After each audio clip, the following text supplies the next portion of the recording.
중국은 왜 북방의 한랭한 땅까지 차지했나? 농경민족들은 농사가 되지 않는 척박한 땅에는 관심이 없기 마련이다. 그런 이유로 삼국을 통일한 신라는 한사코 대동강을 넘으려 하지 않았고, 고구려를 멸망시킨 당나라 역시 백제와 신라의 영토는 그토록 차지하고 싶었어도 고구려의 영토는 끝내 욕심을 크게 내지 않았다. 좁고 황량한 땅 가져서 뭐함? 유지비만 들어가게. 반대로 척박한 땅에 살아가던 유목민족들의 경우에는 상황이 달랐다. 특히 한파와 가뭄으로 초원의 풀이 말라 죽거나 전염병으로 가축들이 떼죽음을 당하면 이들은 살 길이 막막해지기 마련이다. 따라서 굶어 죽지 않으려면 농경국가들을 약탈할 수밖에 없었다. 가뜩이나 유목민족은 싸움에 자신이 있었다. 우리는 허구한 날 말 타고 사냥질하면서 배운 게 싸움질 아님? 맞아, 우리가 힘을 합치면 평소 쟁기진이라 하는 농사꾼들 따위는 문제도 아니지. 때문에 이들의 도발을 막는 게 농경국가들의 가장 큰 과제 중 하나였으니, 그런 이유로 일찍이 중국은 만리장성을 둘러치며 담을 쌓고 있었다.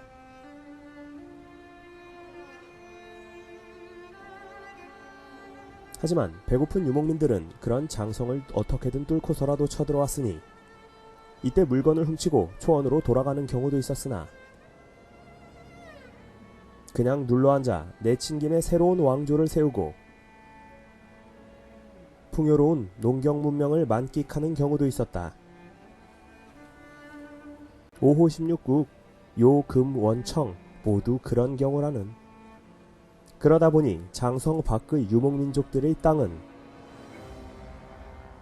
자연스레 이민족 왕조의 영토로 편입되었고,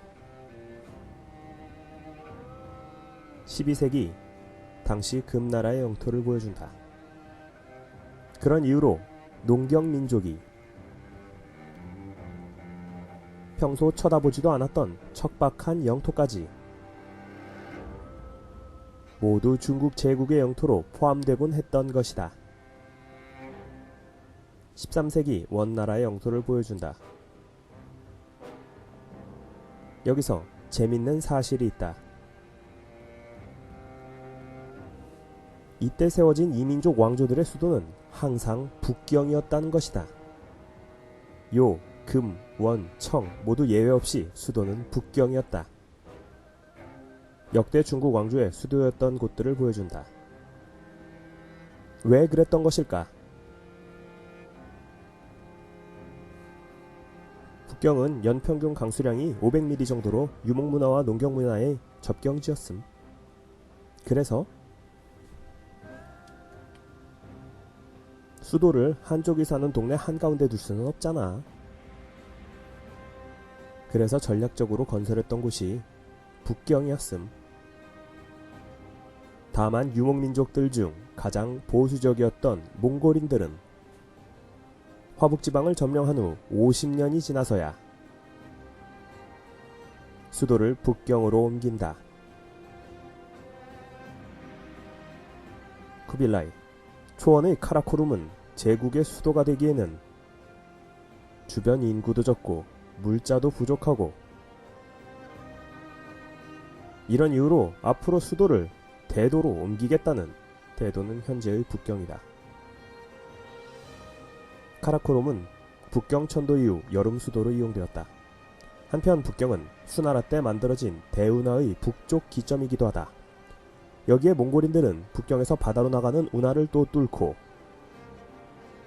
북경에 항구를 만들어 직접 물길을 타고 바다로 나아가기도 했다. 역시 몽골인들의 응용력은 대단. 운남성이 중국 영토로 편입된 사연. 오늘날 중국은 전체 인구의 90%가 넘는 한족을 비롯해 총 56개 소수민족으로 구성되어 있다. 그런데 이 중 51개의 민족들이 운남성에서 살고 있다. 운남성의 면적은 39만 제곱킬로미터로 중국 전체 면적의 4%에 불과하다. 그런데 왜 이리 많은 소수민족들이 이곳에 집중되어 있는 것일까? 그것은 바로 지형적인 요인 때문이다. 운남성 일대는 전체 면적의 약 95%가 평균 고도 2000m가 넘는 고원과 산지로 이루어져 있고, 그 사이사이로 1400여 곳에 계곡과 분지가 있어 그곳에 음락이 이루어져 있다. 물론 그런 음락 중에는 수백만 명이 사는 대도시도 있다. 그리고 그런 음락까지 왕래하기 위해서는 산을 넘고 강을 건너 며칠을 가야 하는 경우도 허다했다. 요즘에야 산을 헐거나 터널을 뚫어 도로를 만들 수 있지만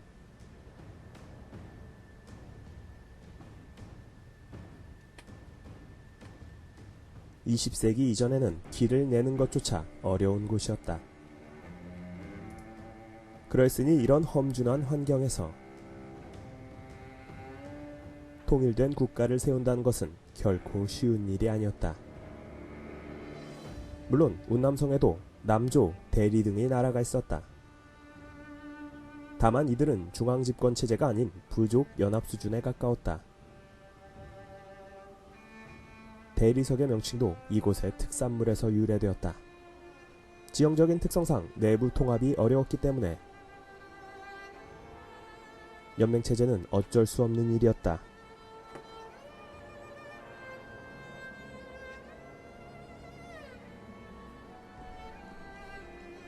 무엇보다 도로가 너무 비좁았다. 이곳의 협곡 사이에 나있는 길이 5000km의 비좁은 도로는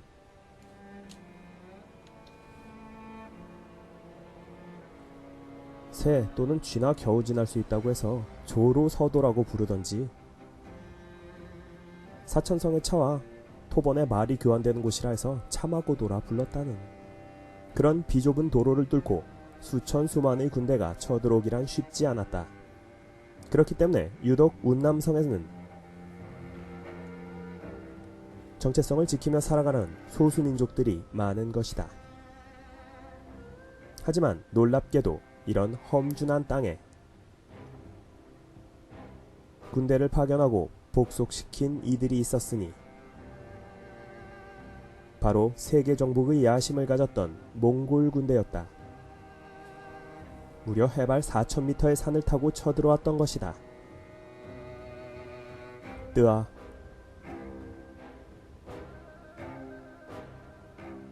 그리고 몽골인들의 불굴의 노력에 힘입어 이후로 운남성은 중국 왕조의 영토로 편입되어 명청왕조 모두 관리와 군대를 파견하며 통치한다.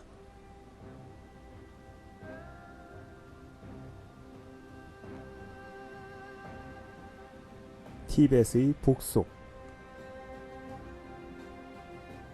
농경국가였던 중국의 왕조들은 만주, 몽골, 운남 등의 척박한 땅에는 도통 관심이 없었다. 그런데 이들 땅을 제국의 영토로 편입시켰던 이들은 항상 보면 이민족 왕조들이었다.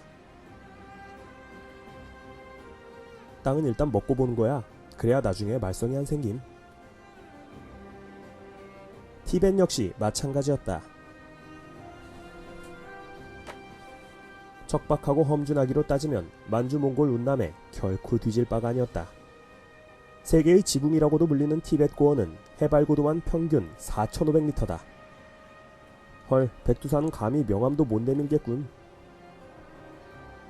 하지만 이곳을 편입한 것 역시 만주족의 청나라였다. 물론 여기에는 이러한 사연이 있었다. 만주족이 중원 대륙에 청이라는 거대 제국을 세울 무렵 중국 남쪽에는 반란 세력이 집결해 있었고,